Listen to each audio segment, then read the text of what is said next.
Εδώ ελεύθερε ακόμα Αθήνε, Έλληνες, οι Γερμανοί εισβολείς ευρίσκονται εις τα πρόθυρα των Αθηνών. Αδέλφια, κρατήστε καλά μέσα στην ψυχή σας το πνεύμα του μετώπου.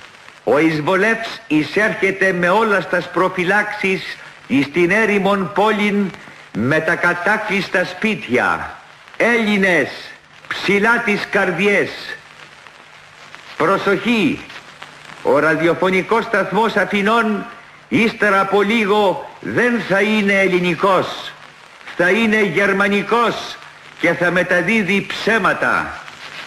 Έλληνες, μην τον ακούτε. Ο πόλεμός μας συνεχίζεται και θα συνεχιστεί μέχρι της τελικής νίκης. Ζήτω το έθνος των Ελλήνων.